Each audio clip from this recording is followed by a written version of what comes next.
So did anyone have any corrections to minutes? Okay, so approved as is. And we have any changes or additions? This is one, we need to talk about the next fiscal year budget.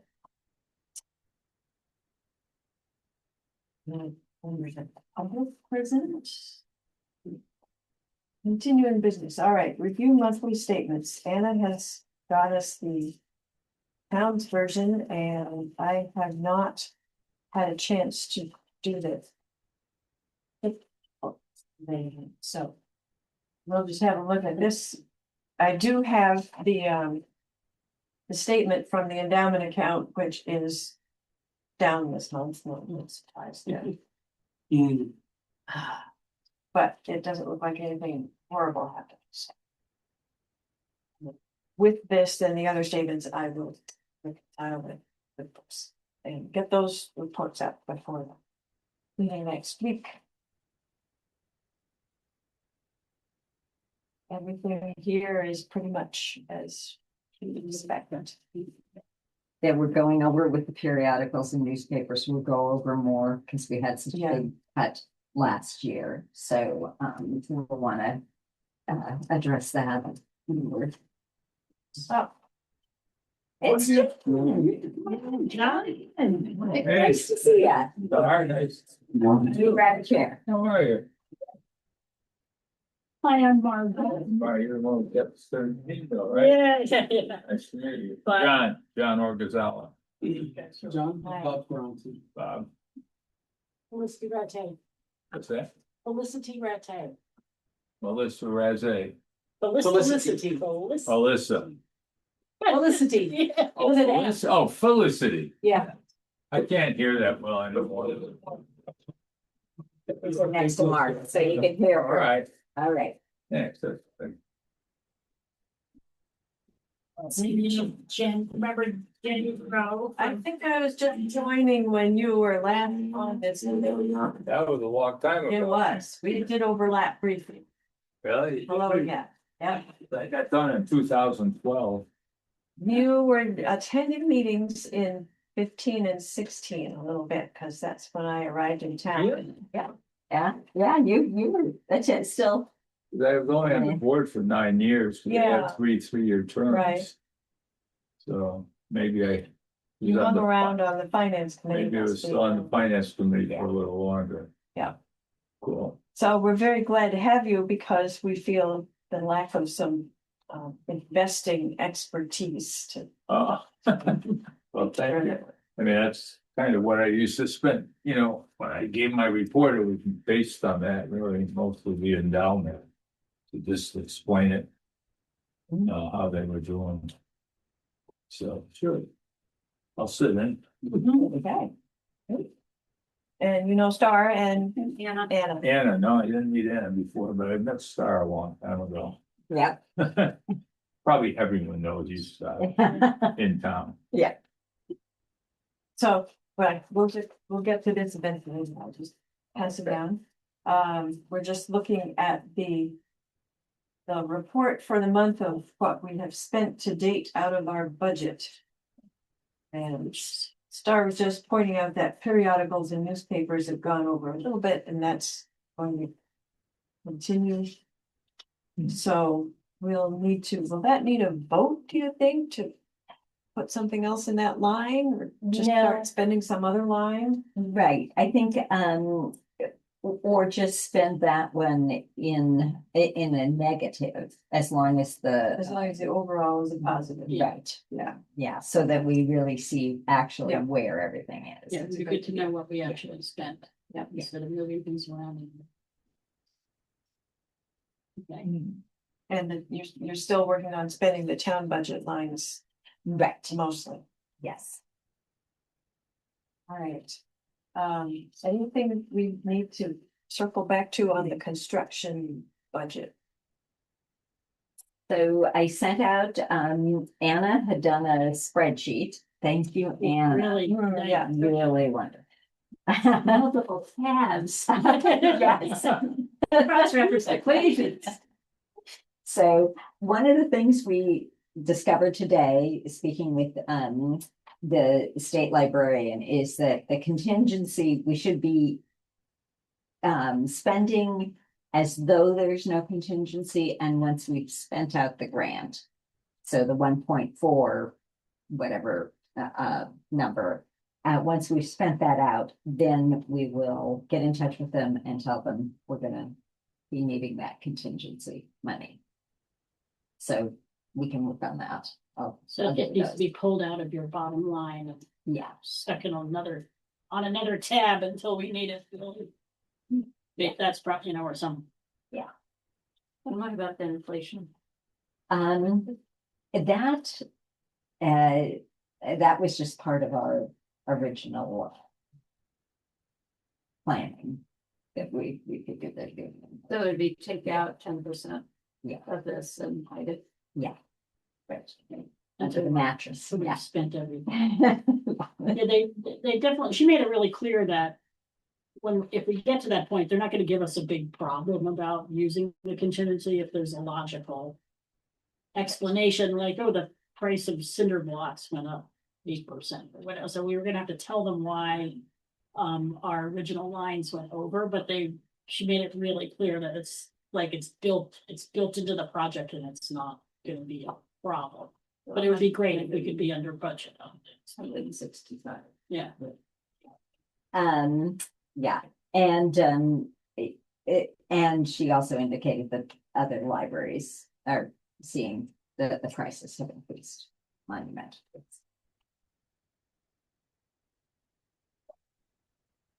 It sounded to me with that whole meeting, as long as we communicate with them early and often, they're gonna be very, easy to work with. What they don't want is a big surprise. Which it's, no.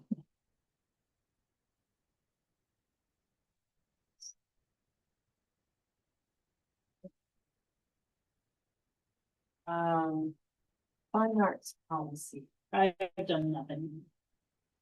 And I feel like we, yeah, I'm going away for a couple weeks, so when I come back, sometime in May, we should probably circle back. Yes.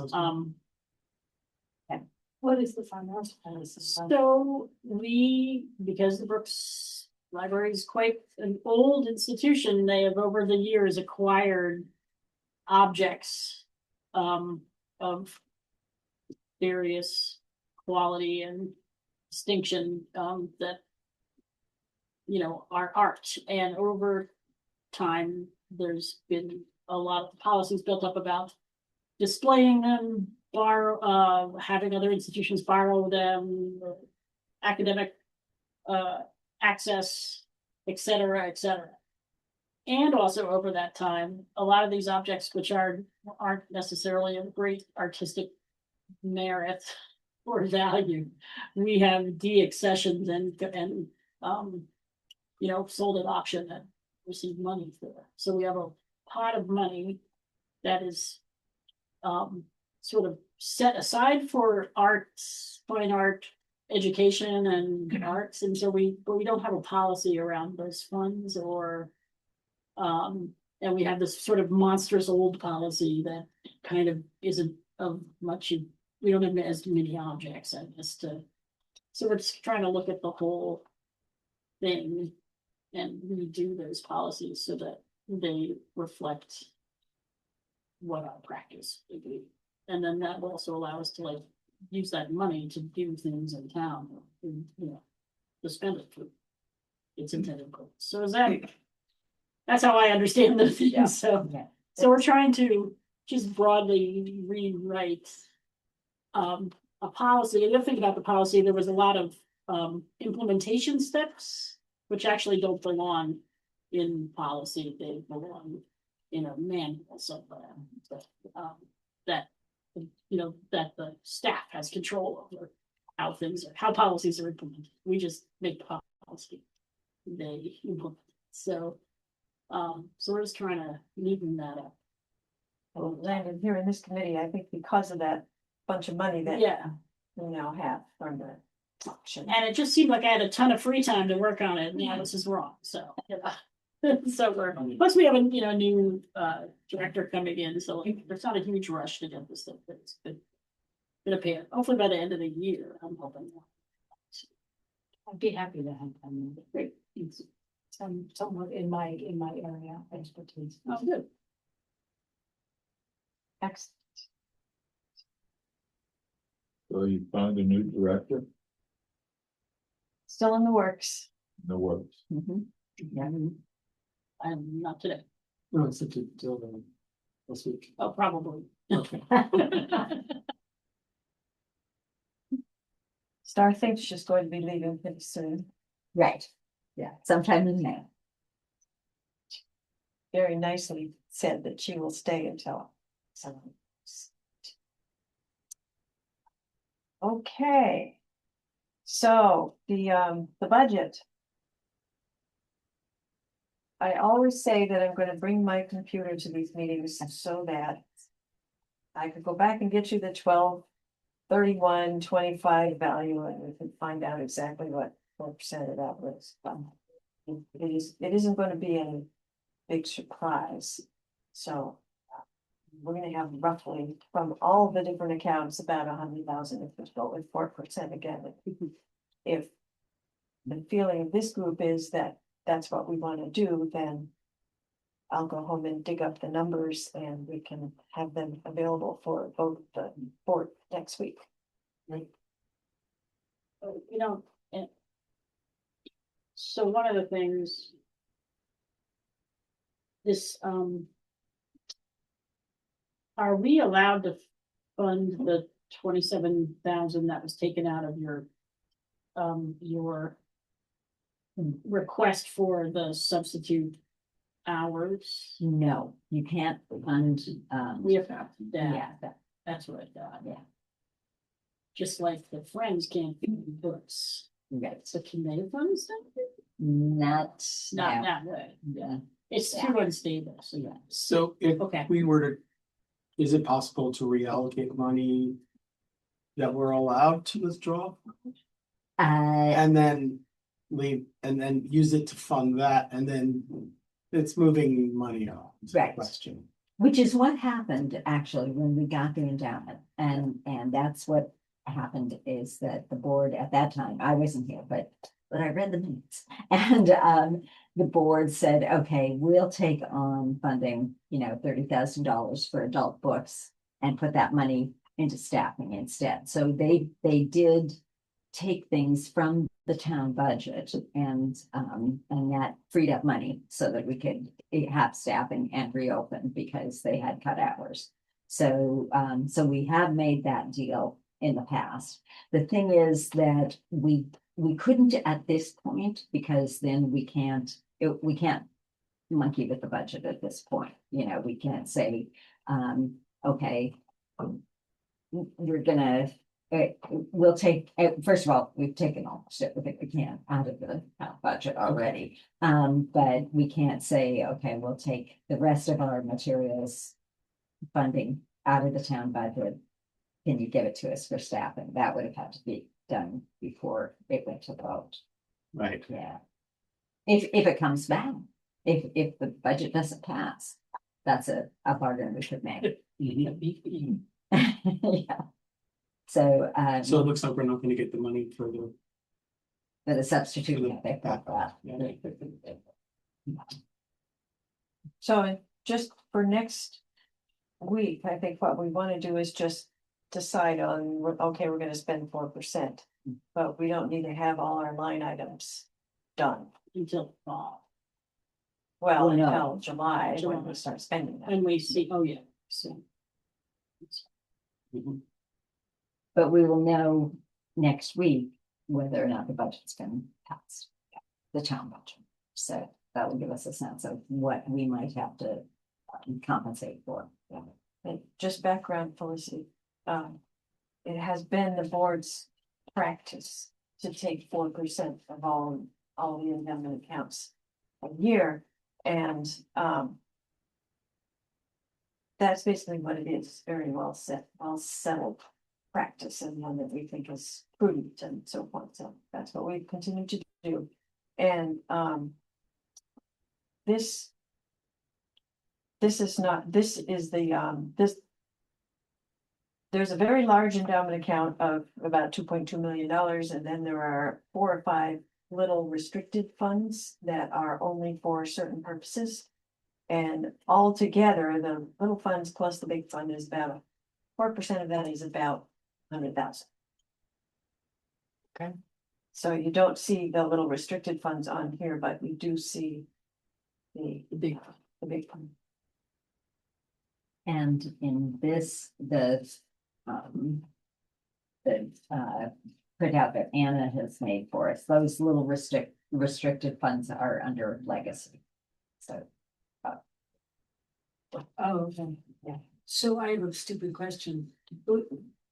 Given the volatility of the market right now, when you set the 4%, is it set? Is it the 4% is identified in a dollar figure at the moment you say 4%? yeah, and it's based Even on, Based on the 12/21 value. Okay, so over the course of the fiscal year, if the endowment goes down, Yeah. you're not like, oh, shoot. No, we care what it's worth. I mean, you would be, oh, When I say shoot, shoot. I say shoot. But you don't, We've done it. like, we don't start cutting. Yeah. No, What you're supposed No, and the idea is that it's gonna overperform 4% a lot of the time.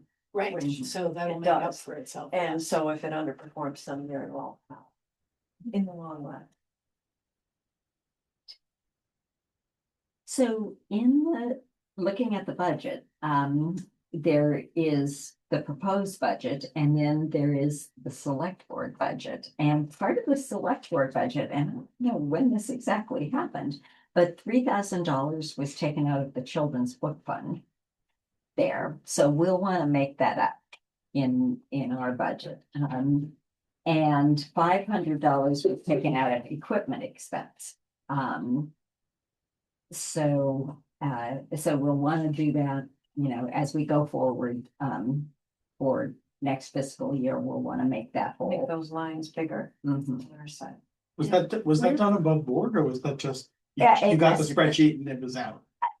I don't recall everybody asking me if that was okay. Yeah. But I think they, as they were going through and making adjustments, and recommending things, and honestly, I don't remember that ever coming up, but, Okay. And is that the BR16 line or? that would be, we'll want to add that to the DR16 because it came out of children's books, Which last year was 7,000 on the town side. yeah, And this year it's like, it's 4, I think. Yeah. Right, but we are really fortunate that we can make that up. And, absolutely, every day, thank you. Every day. Endowment. But that's how we're able to maintain hours and maintain a collection, and services. That. Is there any other sort of big expensive-ish? No, we'll definitely want to add money to the periodicals line also, because that took a big hit last year and, so we'll need to, do that. Beef that up again. Have you seen a lot more people moving towards to the electronic? Versus the, versus the actual periodicals? Oh, Period. Yeah. It's getting a healthy, subscription rate. Yeah. So I think more and more people are, but there are still people that come in and check out Science Magazine and take it home to read. So, or sit here. and read Or it. sit here? Yeah. So, and we were able to move some of the more expensive periodicals, the art periodicals, to use that art money, the fine arts money. So that's good. Because they tend to be more expensive. But eventually, and then of course, a lot of periodicals just aren't publishing and printing. True. do we think that the project manager is gonna be about another 25,000? It'll be more or less half and half. I think so, yeah. And is that enough? Feeling like that's enough? Um. He seems to think so when I talk to him about it. Yeah. And he does, you know, he charges $100 an hour, which is really low for that position. Hmm. I mean, it's high in the world of a librarian, but it's low in the world of a project It manager. adds up, yeah, Yeah. so. Okay, All well, right. I feel like that's, I sort of feel like that's enough, but if he's happy with it, we're not gonna push him to take more money. Unless, you know, Certainly other places the money could be spent. well, and if something happens and there ends up being some snarl. And, We do and, have a reserve. right, yeah, you have the board approved projects and you still have a fair amount in projects. So the projects, there's still 8,000 in, that'll go quickly, but,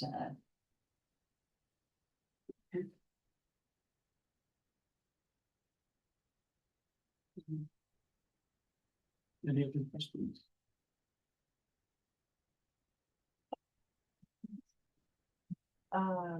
One thing Margaret reminded us of what is that it's just about time to invite Prentice Smith to come and speak with us about our investments and so, Who's that? um, Mr. Smith? Prentice Smith, Is he still running it? yep, Oh, not the young, it's the younger Prentice Smith now, really? So the older one, I think the older fellow started it right? when I was here. And so the younger guy runs it now. Yeah. Interesting. And you might be interested in the statement. Monthly statement. There's what we have invested now. I know it went up a lot when Ronald Reed passed on. Yes, it did. And we've been taking our 4% since then and it's overperformed every year. So it kind of keeps growing. Yeah. I don't know, I'm kind of pessimistic about. There's gonna be, you know, it won't, There's always a recession. there will be, yeah, there will be And there years will when it be. does, and it'll be all right. Almost certain. So any other new business or? I would like to bring up an item of new business. So, and actually this is with regard to, the endowment. So do we have a particular practice focused on soliciting additional gifts for the endowment? We have our website, which invites people to give long-term gifts, gifts as part of their estate plan. Sure. So if they come to our website and happen on that page, they will have They information. will. I'm specifically speaking because I have friends that run the museum. The museum is quite active in soliciting legacy endowments where people, a portion of their estate gets added to the museum's endowment. The museum is endowment is quite large, by the way. And I'm wondering if, because of what's been happening with the budget every year, we want to start to put a little bit more focus on charitable giving as an opportunity for us to grow our endowment. And if there's interest in that, I would work. So, yeah, and just the other side of just charitable giving is that the Friends, they do the book sale, but they also do an annual appeal every year. Right. So, so that's like so I would, from my point of view, you would kind of want to have some coordination between those activities and any endowment solicitations, because actually people who would be perhaps good candidates for your endowment pitch are people who are actively giving now. Yes. And they have that list. We do not. So it would be you would have to be a coordinator. Maybe we start with a line in the annual letter. Yeah. That says, oh, by the way, if you would like to look further ahead in your Yes, giving, and there's, there are other ways to support the library, and please be in touch if you'd like to. Would you like to make the library a part of your legacy, which is how the museum puts it? yeah, And they've been very successful. They've been running this campaign for about 5 years. And they've actually stepped it up this year even more than past. And from my understanding is, they're doing quite well. So I know there's lots of people in town just love the library. And helping the library become more and more fiscally independent of the town might be something we want to start evaluating. I'm not saying we'll ever achieve 100% fiscal independence, but perhaps, we could work towards that as a goal. Yeah, and a lot of libraries have, in addition to a friends group, they'll have a foundation. and I haven't actually looked at the Brooks website about, Yeah. even just making that a little more Yeah. welcoming, or, Yeah.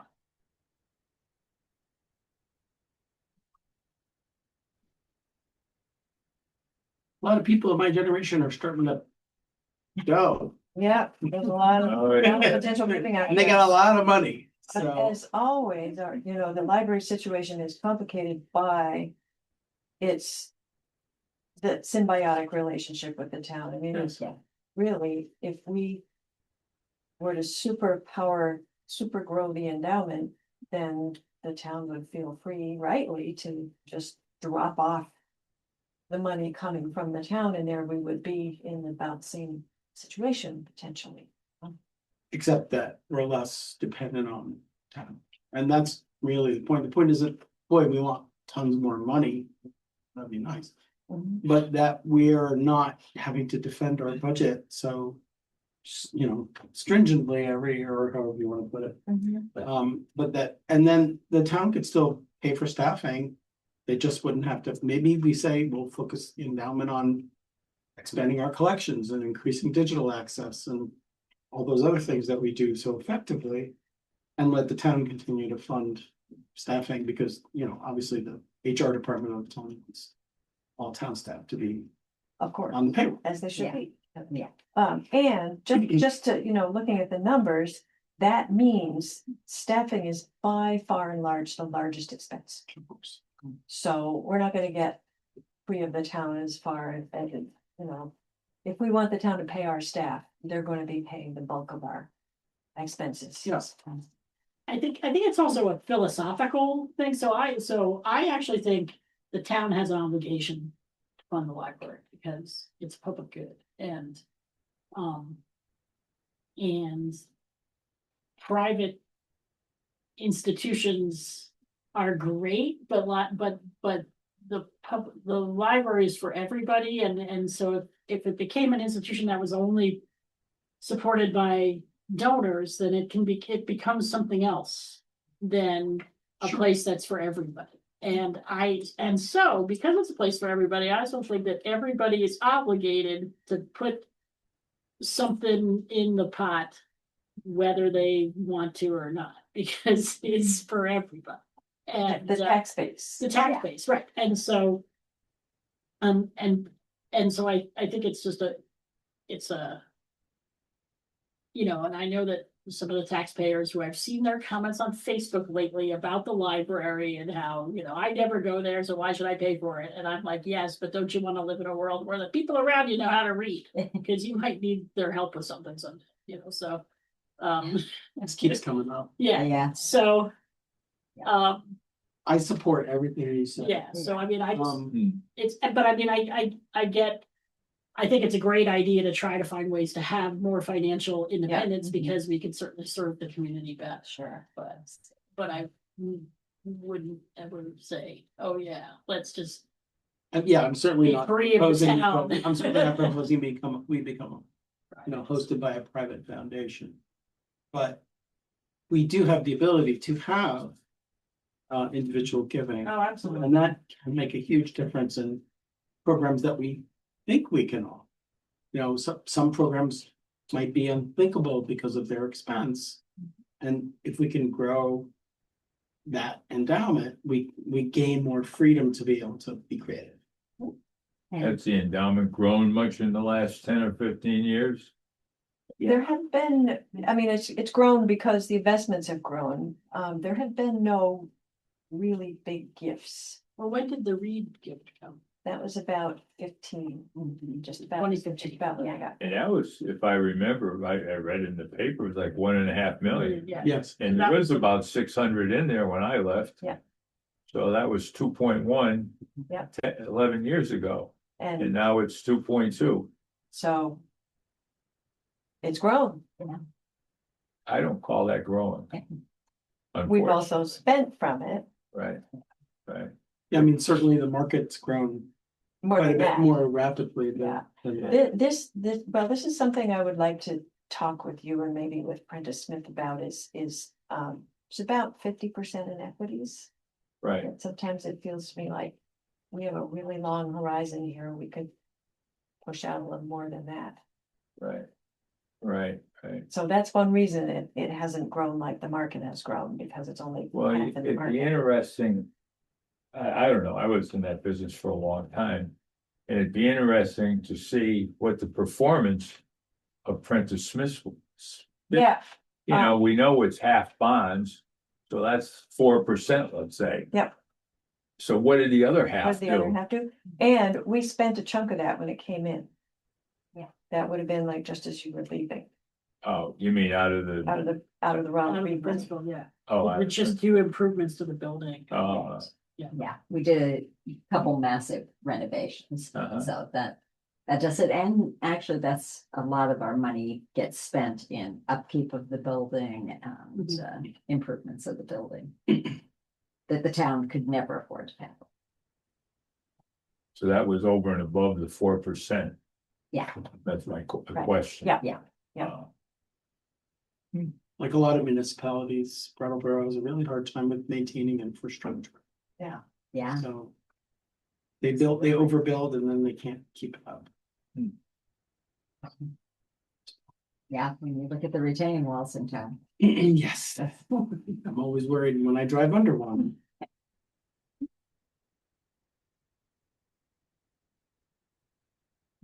Is this the day that I'm surfing down the mountain Union Hill. on dirt? Yes. Yeah, so I just thought it would be something we would wanna I just wanted to bring it up and just like sort of put it in the minutes and something we could consider and. I don't think it's super urgent. I don't think it, like, if we don't do something about it by next month, we're doomed or anything. I'm just saying. But If we and start to put focus on it, we could, over the course of a few years, build up a head of steam around doing it. yeah, and we could start with really beefing up that web page. How about that?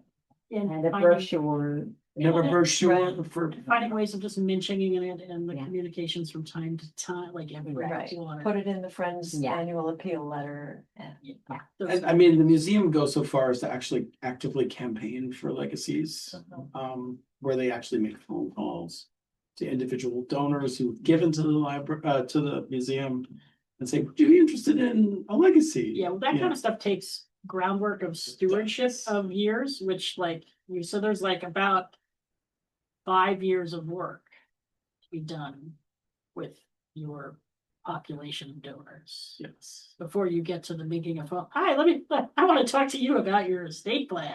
Yes. Like, out of the blue, you know. But I have gotten the mailers about them from the museum. Yes. I'm like, As have I.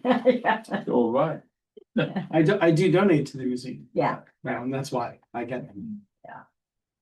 I didn't get it from the museum, but I got one from my college and they actually, that I graduated from years ago, and they actually had a seminar to teach people about estate planning and all that stuff, you know, so before you start calling people on the phone, asking them to donate, maybe you have a program that started like that, you know, you could fall back on. So if rather than the person saying, well, I'll see or something, you could say, well, we're having it once a year or twice a year. We have a program to help you plan your estate. Well, obviously, you know, you're interested in getting some towards us, but. I don't know, it was an interesting email I got on that. Mhm. There's. I think it's August is National Write Your Will Month, right? How do I know this? I'm a fundraiser.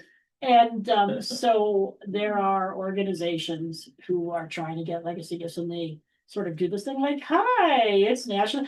And then they provide you a link with, there's an organization called Free Will, which allows you to write a will for free. And then Please it's no. less, I know. I'm not a fan, but it was one of those things where I'm like, wow, when I first saw it, I was like, wow, this is really clever. It's a way of, so the organization does some kind of financial deal with them, and then they're sending all their constituents a link so that they can write their will. And they say, really, like, don't forget to think about your charitable legacy. And so what Right. they're trying to do is get people to, Yeah. with the Humane Society or the museum or whoever in their free will, and then it's like a real deal. And so, and I think I got about 6 of them last August, and I was like, wow, this is a new tool that people are like Yeah. totally Yeah. going on. I'm not even that old. I don't have that. Or much. that ribbon. Yeah. But I'm not lying. I like to receive a lot of solicitations because I'm just so interested in it. It makes you feel important. So And anyway, And maybe you could use them in your fundraising. There you go. That's what I definitely- I saved the museums because I thought. well, maybe some we could people use something exactly, like but this sometimes for you go, well, it. that's like this is an approach that I wouldn't necessarily. Some of the people I work with, it's interesting that there are things like that out there, so. Anyway, it's a thing, we will keep on this. Yes, Thank you. all right. Anything else?